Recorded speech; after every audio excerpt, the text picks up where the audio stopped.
Okay, second grade writers. In this video, we are going to talk about the topic sentence. I have this in green because when we underline in our second grade writing, we like to have the topic sentence, that very first sentence in green. It reminds us because green means go, and it's the beginning of our writing. For this week, we're writing letters. So this is the very first beginning part of my letter that I'm writing to Mrs. Stirk and Mrs. Burrows. I've created this checklist here for us to go over the different parts of the topic sentences that you can try this week. I started out with this thing that I'm calling a hook, and that is something that's like the interesting first sentence. A lot of times when we've been doing topic sentences in our All About books and our other nonfiction books, we've asked an interesting question to get our readers really interested in what we're about to tell them and what we're about to teach them. So I have used this as an example. Have you ever wondered, That's what I chose to start off with in my letter this week. Have you ever wondered if kids should read at home every night? My writing prompt for this week, the question that I'm choosing to write an opinion about is if kids should be required to read at home every night. So I stated that question, the part about reading at home every night. I said that right here in my letter.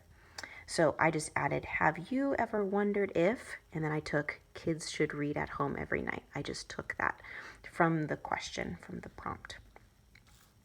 We have used this sheet in the past to help us with ways to start a topic sentence. You guys have done a really good job in the past, second graders, choosing all sorts of these different questions. This one I'm using, have you ever wondered? That's what I'm using for these examples here. These, like, would you like to know? And then some of these ones, these are important statements. It is important to know. You should know. You guys have done a really good job using these in the past. If you would like to pause the video and choose which one you would like to try for this writing for this week, that'd be great. You don't have to though. So because I started with this, what I'm calling a hook sentence, this like very interesting sentence to hopefully get my readers, Mrs. Stirk and Mrs. Burrows, really interested and excited to read my letter, I'm going to do a little check over here because, yeah, I got them really interested. Mrs. Stirk and Mrs. Burrows are going to be like, oof, I can't wait to read this letter. I'll see if I agree with Ms. Connor's opinion.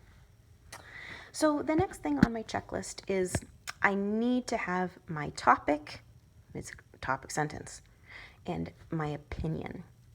So what I have written is this, I've used this sentence stem right here. In my opinion, You guys can use this. You can copy, I know everybody has a copy of this letter as my example. You can just copy that, these words here, in my opinion, if you would like to, and use that as your sentence starter for your topic sentence as well. If you don't want to have a hook, that first part, you don't have to, that's okay.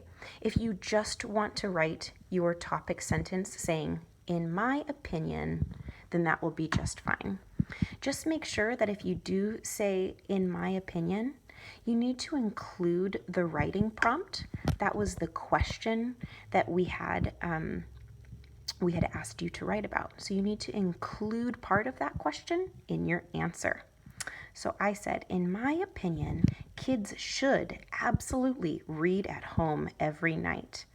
I took this, read at home every night. I took that from the question and I put that part of the question in my answer. It's really important when we are writing an opinion piece, especially like a letter like this, that we are going to explain why. We want to, of course, give our opinion as our topic sentence, but these next chunks of my letter are explaining why I think that way. And of course, I'm using my yellow to show that I'm transitioning from one idea, explaining why I think kids should read every night, to my next idea, explaining why kids should read every night. All of my ideas go back to this opinion. It's very important to have a clear topic sentence. And if you would like to use a green pen or crayon or colored pencil to underline your topic sentence, fantastic. Can't wait to hear your opinions.